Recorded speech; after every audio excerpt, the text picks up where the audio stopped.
À la une ce soir, Joseph Loza, maire du François. Il succède à Maurice Antiste, sénateur et élu premier magistrat démissionnaire, suite à la règle du non-cumul des mandats. Joseph Loza sera notre invité dans ce journal. Le tourisme en question lors des assises de l'Outre-mer. Hier, le Premier ministre a ouvert un premier atelier. Nous reviendrons sur les priorités évoquées par les professionnels du secteur. Le père Olivier Lucenay, accompagné d'artistes locaux, donne de la voix pour la religion. Holy Caribbean Street sort demain dans les bacs. Vous découvrirez quelques extraits. Et puis le semi-marathon international de Fort-de-France est prévu pour le 26 novembre prochain.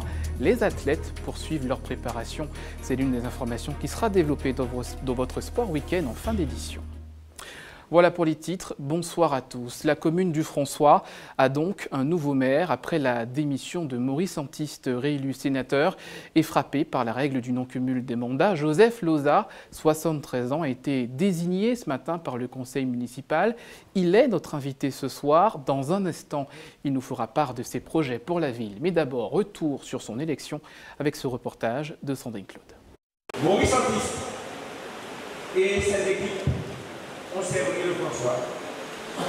On ne dira jamais assez combien ces années que Maurice Antiste a passé aux commandes ont été remarquables.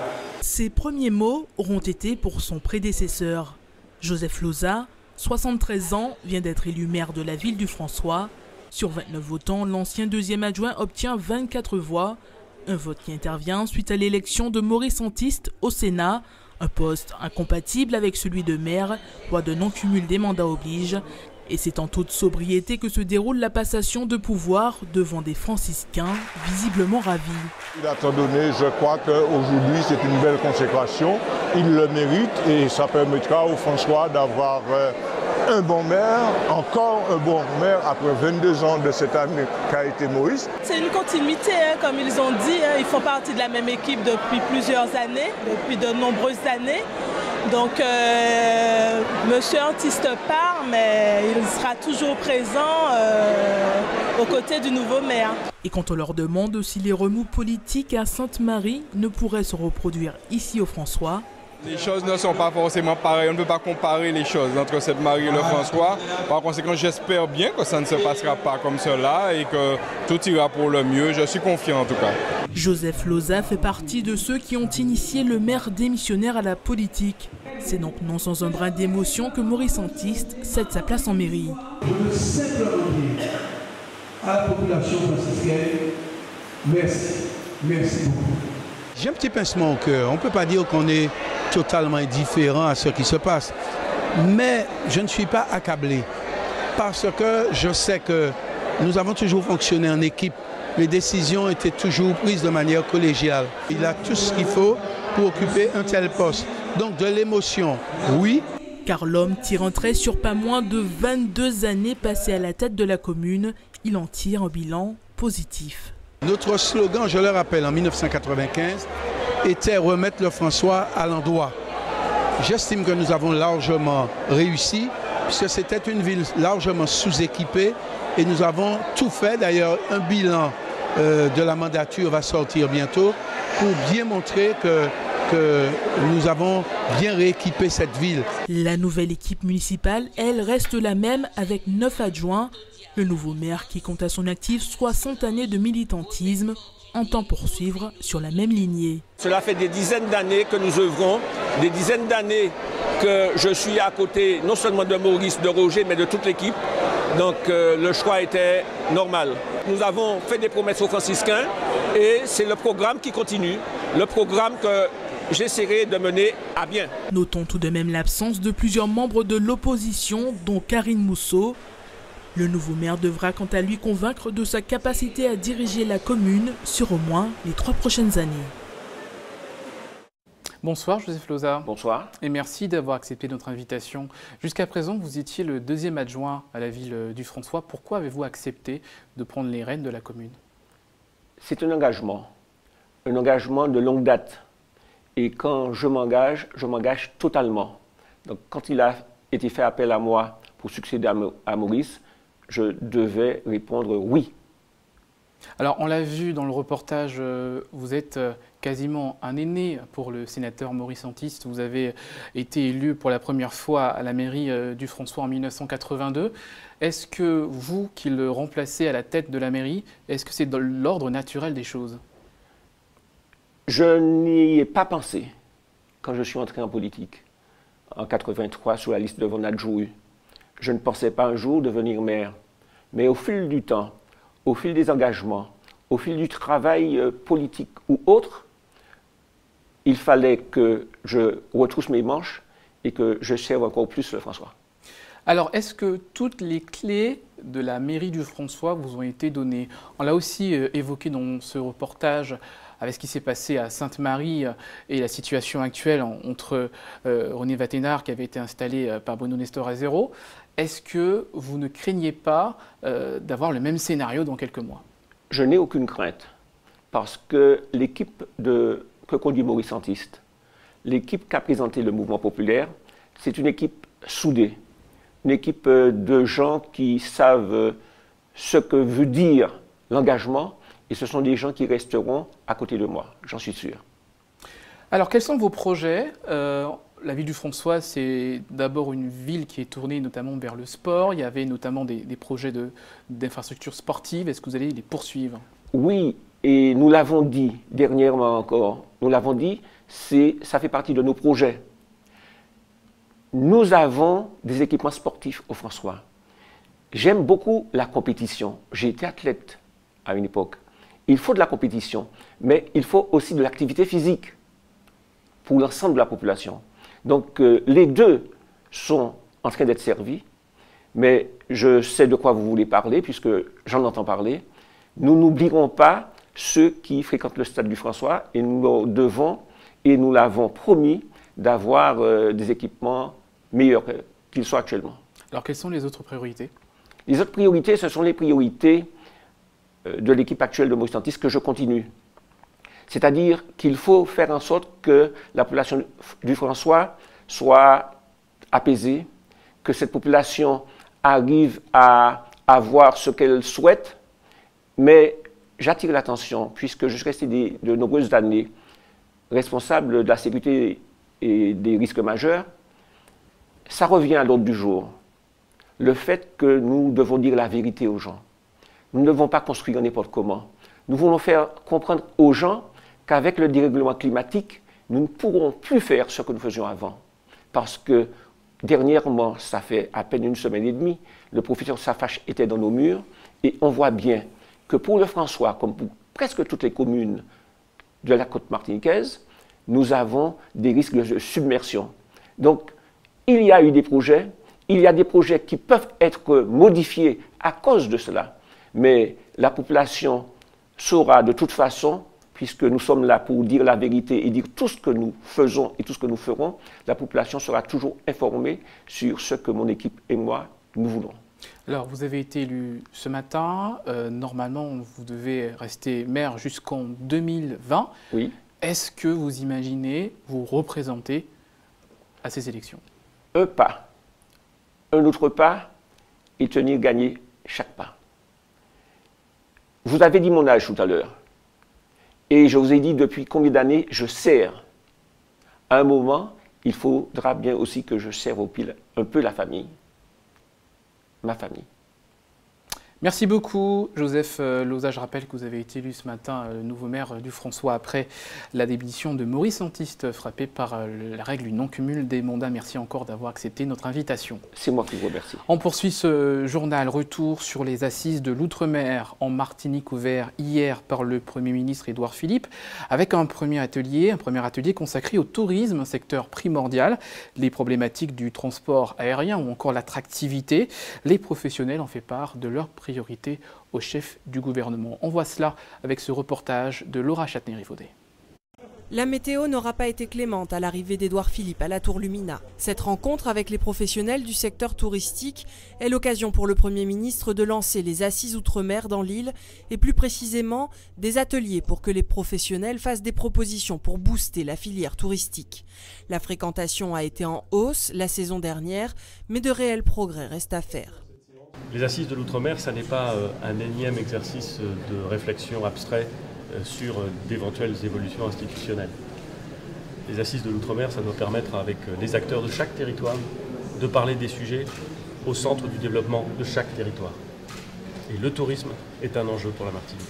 Il faut donc réussir, si on veut développer l'attractivité de la Martinique, à différencier la Martinique de ses compétiteurs.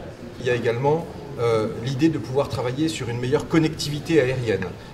La Martinique, elle est idéalement positionnée à quelques encablures du continent américain, avec une clientèle non seulement déjà forte, qui vient des États-Unis, du Canada, mais également, vous savez, le continent d'Amérique du Sud. Un optimisme affiché aussi par les professionnels du secteur et les politiques locaux, malgré d'autres projets de ce type qui ont pu se succéder ces dernières années. Aucune mention de budget n'a été évoquée face à la presse. On en est tous là à se dire qu'on fait souvent des assises, on fait souvent des réunions et qu'après on attend les retombées. Mais moi je suis quelqu'un d'optimiste et très motivé pour ces assises. J'ose y croire, j'ose croire qu'on sera écouté et que les choses seront faites. Donc il faut être optimiste. Généralement le problème de l'hôtellerie qui n'arrive pas à se restructurer normalement et qui prend du temps, qui sont remplacés par des gîtes ou des tables d'hôtes, vous voyez. On a aussi parlé du problème de l'aéroport, avec un certain nombre de problématiques avec les compagnies étrangères qui avaient besoin d'autorisation pour venir, etc. Bon, c'est vrai que c'est le problème aussi des distilleries parce qu'on parle d'alcool. Donc c'est vrai que disons toute la dynamique qu'on veut créer, bon, il y a toujours quelques embûches de part et d'autre, mais je pense que là, on a senti quand même une vraie volonté de faire avancer les choses. Des ateliers thématiques sur le tourisme donc, mais aussi la santé, la culture ou encore l'environnement se dérouleront jusqu'en mai prochain. La population est elle aussi appelée à se prononcer sur les priorités qui lui importe de mettre en chantier. Pour cela, rendez-vous sur le site des Assises des Outre-mer. Cette consultation en ligne est ouverte jusqu'au 22 novembre prochain. Et la saison touristique 2017-2018 s'annonce bonne pour la Martinique. Côté croisière, le nombre d'escales attendues est en hausse. Dans le sud, le Marin a accueilli un premier bateau cette semaine. La commune est fin prête à recevoir les touristes. Illustration avec ce reportage de Guillaume Bacoul. Des touristes manifestement ravis de découvrir les charmes du sud de l'île. Cette année, avec l'arrivée du Sea Dream et sa centaine de passagers, au Marin, la saison s'est lancée un peu plus tôt que d'habitude. Chauffeurs de taxi ou excursionnistes, une aubaine pour tout un tissu économique tissé autour des touristes. Il ne faut pas croire que les clients ne dépensent pas. Ils vont peut-être pas dépenser à la hauteur de ce qu'on voudrait, mais ils vont faire travailler toute l'économie. Là, on regarde, il y a le marché, là, ils vont aller au marché, aussi bien chauffeurs de taxi comme nous. Ils vont nous permettre de travailler, de faire découvrir le pays. Quand les bateaux viennent, il y a du travail pour tout le monde. De toute façon, voilà, s'ils n'étaient pas là, l'argent serait pas là, donc c'est un plus. Cette destination plaît puisque nous avons quand même, c'est la mer, elle est à proximité, les plages aussi. Ils ont l'opportunité de prendre un bain de mer et partir pour revenir ici au Marin. Et cette saison promet d'être particulièrement belle. En tout cas, les premiers arrivés sont déjà sous le charme. Ah, moi j'ai trouvé que c'était extraordinaire, vraiment très bien organisé, avec des guides qui nous ont beaucoup aidés, bien expliqués. Expliqué tout, oui. Oui. Et c'est très naturel, le Cap Chevalier, c'est ça en ville, plus, voilà. Mangrove. C'était une partie de la Martinique moi, que je ne connaissais pas, donc je suis ravie d'avoir fait cette découverte grâce à ce bateau, et franchement, j'espère qu'on reviendra. Alors il est vrai qu'avant même les événements des îles du Nord, nous avions eu quand même une forte demande. Nous avons déjà plus d'une dizaine d'escales de prévues et nous en attendons d'autres. Après une année 2016 où seuls 8 bateaux avaient largué leurs amarres au Marin, la reprise de l'activité touristique liée à la croisière devrait donner un nouvel élan à la commune et ses alentours. L'actualité de ce dimanche, c'est aussi ces images du quartier Morne-Figue à Trinité. Une partie d'un mur de soutènement s'est effondré hier soir, conséquence des fortes pluies. 20 personnes ont dû être évacuées dans la nuit. L'éboulement menaçait ces habitations. Et notez que la Martinique est toujours placée en vigilance jaune pour fortes pluies et orages, avec de fortes précipitations attendues en deuxième partie de la nuit, avec des risques d'inondation sur les terrains déjà gorgés d'eau. Restez avec nous, à suivre dans votre journal les images du tout premier chanté Noël de la saison. Et c'était hier soir au Robert, il a réuni plus de 200 personnes. Et puis l'actualité sportive du week-end, retour sur le match Golden Lion USAC de la 4e journée du championnat de National 3 en basket. Mais d'abord, musique et religion. Caribbean Street, c'est le titre d'un album issu d'une collaboration d'artistes locaux et du père Olivier Lucenay, déjà connu pour sa volonté de moderniser l'image de l'église. Il récidive avec des sonorités raga pour mieux toucher les jeunes et les moins jeunes. On voit cela avec Anaïs Gall.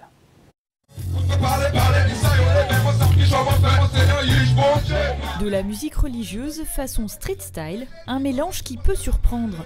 Lucienne et Sandra ont prêté l'oreille à ce clip du père Lucenay. Si toutes deux sont interpellées par le choix musical, les avis sont bien différents. Bon, pour un prêtre, je pense qu'effectivement, on doit quand même essayer de ramener la jeunesse dans ce sens, mais ça me gêne un peu. Que le père Lucenay prenne cette initiative, je l'encourage à faire encore et encore. Tous les dimanches soirs, en fait, il anime la messe à Shellshare pour les étudiants. Donc, c'est tout à fait normal qu'ils se mettent à leur hauteur. C'est comme nous les parents, lorsqu'on veut parler à nos enfants, il faut savoir parler leur langage. Bon les amis, Fred, d'accord, on prend ça et puis on va voir ce que ça donne. Fred, tu peux balancer le son s'il te plaît. Transmettre des valeurs chrétiennes par le biais de musique qui parle aux jeunes, c'est tout l'objectif du père Lucenay. Et il compte bien le prouver avec l'album Holy Caribbean Street, enregistré dans ce studio avec une dizaine d'artistes locaux.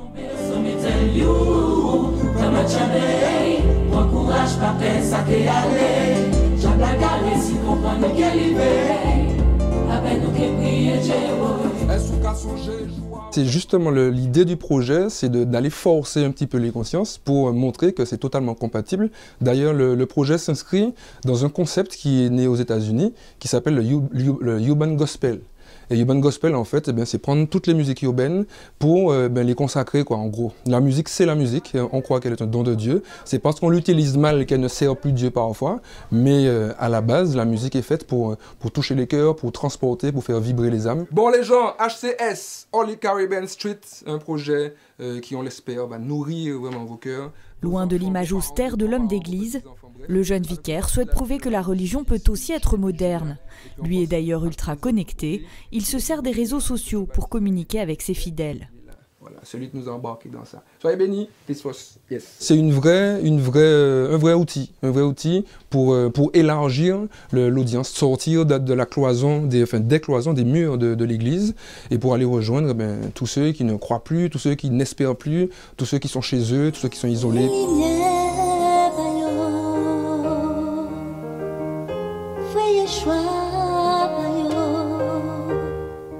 Julia Allais fait partie des chanteurs et a rapidement été séduite par le projet d'album.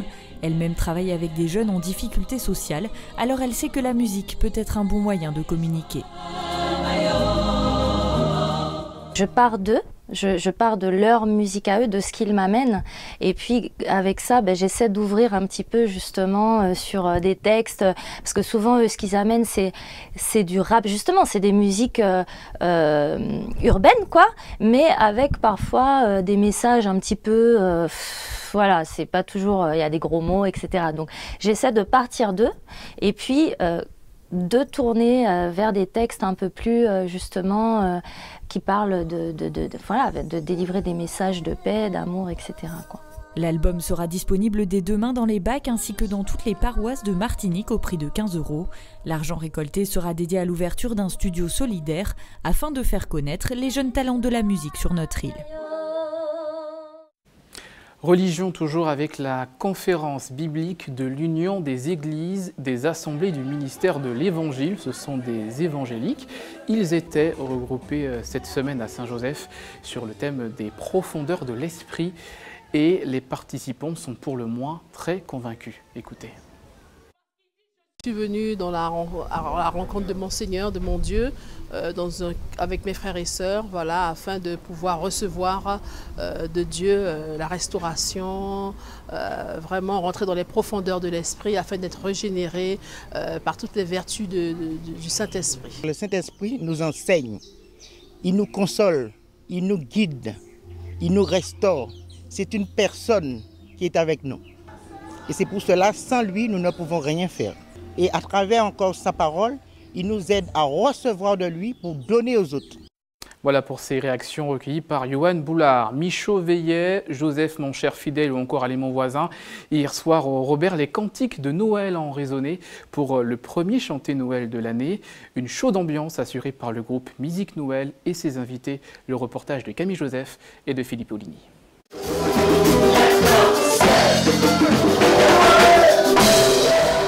À un peu plus de mois de la nativité, la tradition des chantés Noël est respectée. Pour ce premier rendez-vous, c'est la carte de la fraternité entre groupes qui est jouée. Il y a des échanges qui se font, on s'appelle, on dit bon, on a tel morceau, il y a soit une interprétation, ou bien une adaptation. Donc on s'appelle, on dit ouais, ça te ressemble plus et pourquoi pas chanter ça. C'est ce qui ne se faisait pas il y a plusieurs années.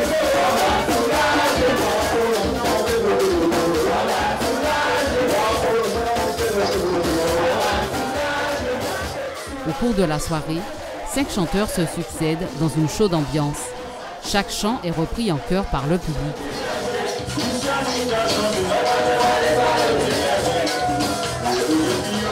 Pour chacune des personnes présentes, ces moments de joie et de convivialité sont indispensables à plus d'un titre. Ce qui m'attire le plus, c'est déjà la tradition, le côté familial où il faut bien mettre en avant le fait d'être ensemble et de pouvoir chanter Noël, qui est un moment de fête, un moment de partage et aussi un moment de pardon. Il y a une très bonne musique, une très bonne ambiance, on peut parler avec les gens, manger, boire, donc c'est bien quoi. C'est franchement parti et c'est parti pour tout le mois quoi, jusqu'au 24 décembre.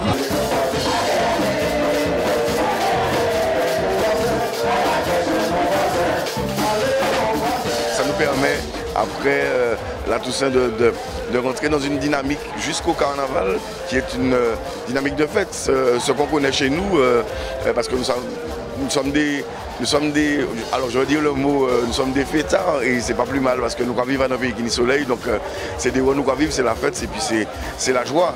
Et puis je pense que ça nous permet aussi d'évacuer beaucoup de stress. Alors l'année là, je suis très sur la Martinique, mais l'année prochaine si Dieu veut, bon Dieu va nous la vie. Je vais préparer tout les bateaux du fait d'empaille. Le coup d'envoi est bien donné. Les calendriers des groupes se peaufinent pour faire la ribote sur toute la Martinique en attendant le 25 décembre.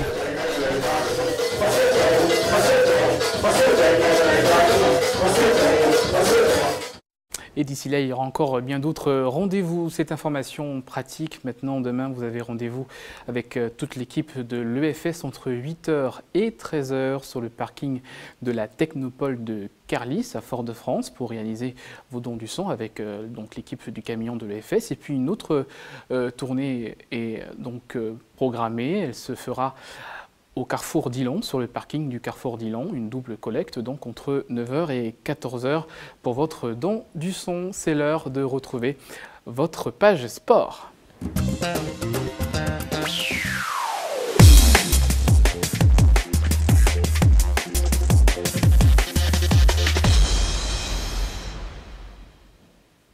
Le sport avec le basket 62-57, c'est le résultat du match USAC Golden Lion hier soir lors de la 4e journée du championnat de National 3. Et ce sont les Joséphins qui se sont imposés dans un mouchoir de poche. Le résumé du match avec Karel Chassol et José Le Chertier.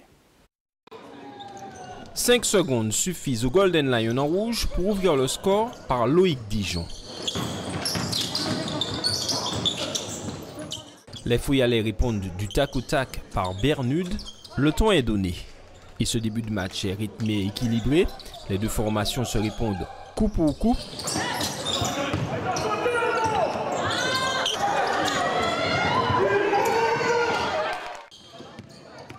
À la fin du premier quart-temps, le score est de 16 partout.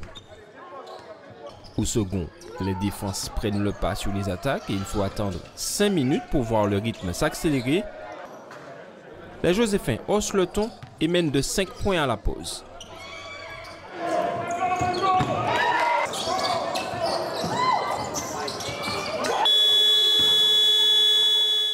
À la reprise, il faut attendre 3 minutes pour voir un premier panier. Mais dès lors, le match gagne en intensité. Lussac égalise à 35 partout avant de prendre la direction des opérations. Mais le Golden Lion revient. Il mène de 2 points à l'issue du 3e quart-temps. À l'entame de l'ultime manche, le suspense est entier.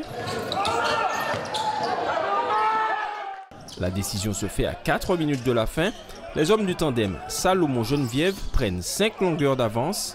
Ici, les Fouillalais reviennent à 3 points à 30 secondes du terme. Le Golden Lion, loin de son niveau habituel, s'impose sur le score de 62 à 57. Ce soir, c'était difficile parce que, bon, en face, il y avait une très bonne équipe de Lussac avec des joueurs rapides, d'adroits. Ils nous ont causé pas mal de difficultés sur leur jeu de transition et puis sur leur défense. Derrière nous, on a quand même perdu un sacré nombre de ballons sur des situations bon, assez faciles, on dira. Ça reste encore à travailler, donc on va mettre les bouchées doubles à l'entraînement pour pouvoir corriger justement ce type d'erreur. On s'attendait à avoir un match très difficile, donc on s'était très bien préparé pour cette confrontation. C'est voilà, un très bon match de préparation et puis ça présage de très bonnes choses pour les matchs à venir. L'autre finaliste de la Coupe de France, la Gauloise, s'est également imposée 70-62 dans l'autre choc de cette journée. Enfin, le Wax est venu à bout des Black Stars 78-60. Au classement, 4 matchs, 4 victoires.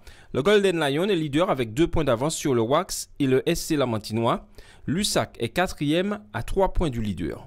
Chez les femmes également, les 2 finalistes de la Coupe de France, le Golden Lion et la Gauloise, se sont imposés respectivement face à l'Aigle Noir et au SC Lamantinois. Les autres rencontres ont été reportées. Au classement, la Gauloise est leader avec 1 point d'avance sur le Golden Lion. L'Éclair et les Black Stars suivent à 3 longueurs. Voilà pour le basket, on fait le point sur le reste de l'actualité sportive de ce week-end avec José Lechertier. En handball masculin, outre la victoire de l'Étoile de Gondo face à l'USC Citron, nous vous en parlions hier, la 5e journée du championnat de pré-national a été marquée par la victoire du Réveil sportif. Les Gros Mornais ont battu l'Espoir de Floréal 32-28. 2 autres rencontres se disputaient en fin d'après-midi, nous y reviendrons demain. Chez les femmes, l'USC Citron, le Réveil sportif, le RC Lorrain et l'entente AS Mendezes Gauloise se sont imposés. Au classement, l'USC Citron est leader avec 2 points d'avance sur l'entente AS Mendezes Gauloise, 4 sur le Réveil sportif et le RC Lorrain. En bas de tableau, on retrouve le Club Sport, l'UJ Redoute et le TS franciscain. Handball toujours en Supercoupe Antilles. Chez les femmes, l'Arsenal a battu l'Étoile de Morne-à-l'Eau 18-16. Et au masculin, la Jeunesse de Trois-Rivières a logiquement disposé d'un 7 Cap 110 41-22. En volleyball féminin, une seule rencontre de la 4e journée du championnat d'excellence s'est tenue. Le Smash Club a battu le Good Luck 3-7-2. Chez les hommes, également une seule rencontre s'est jouée. Le RCA a battu le Good Luck 3-7-0.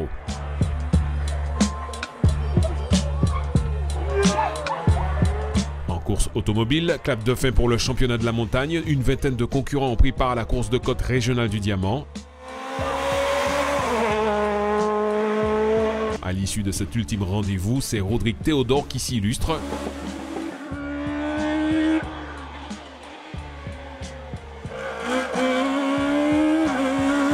Il fait coup double et est sacré champion de la montagne 2017. Parfaite saison. Avec un peu de difficulté au départ à prendre la voiture en main, puisque bon, ça fait pas longtemps qu'on roule avec. Mais bon, de mieux en mieux, et puis plus de roulage, ça me permet de comprendre un peu comment ça fonctionne. Et franchement, c'est une bonne année pour moi, je remercie Dieu pour ça. Il est suivi de Patrice Hélénis.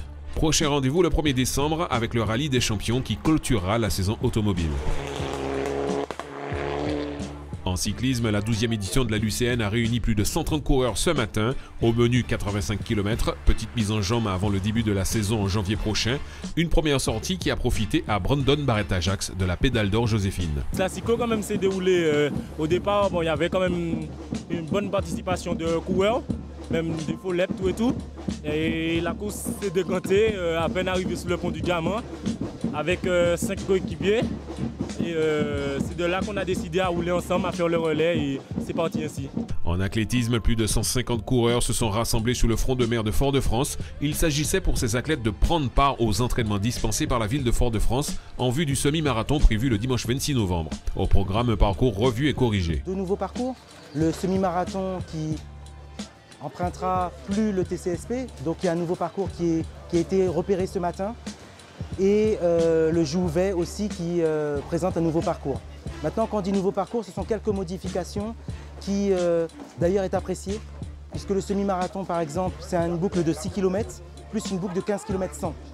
Donc il y a quelques modifications. C'est un parcours qui est plus centré sur lui-même, plus sur Fort-de-France, qui permet d'avoir une optimisation de la sécurité. Le parcours est sympa, dans les quartiers de Dillon, tout ça. Après les petites relances dans les petites côtes, aller vers le pont de Chêne mais tourner un peu avant, c'est super sympa. Toujours en athlétisme, Heathcliff Guingamp a participé ce dimanche au marathon de New York. Il termine les 42 km 195 en 3h08 minutes, 1 minute de mieux que son entraîneur sur le même parcours. Voilà, c'est ainsi qu'on referme cette édition. Avant de vous quitter, je vous rappelle les principaux titres développés. La ville du François a donc un nouveau maire. Il s'appelle Joseph Loza et a été élu ce matin par le conseil municipal. Il remplace le sénateur Maurice Santiste, démissionnaire suite à la règle du non-cumul des mandats. Nous sommes revenus sur les assises de l'outre-mer et le premier atelier ouvert hier par le Premier ministre Édouard Philippe.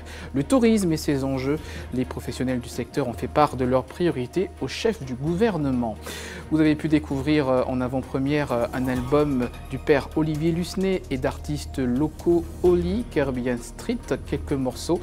La sortie de l'album est prévue demain. Il est disponible dans les églises. Et puis le sport, on vient de le voir, la préparation des athlètes au semi-marathon international. Ils ont fait le repérage du nouveau circuit aujourd'hui, un semi-marathon prévu le 26 novembre prochain. Tout de suite, votre émission 9-7 sur 7 qui reviendra sur l'actualité de la semaine, suivie de la météo de Ruth Fortuna. À 20h, votre film du dimanche soir, un film Mind of Tai Chi. Demain, vous retrouverez Sabrina Doré pour toute l'actualité. Merci de votre fidélité. Excellente soirée à vous.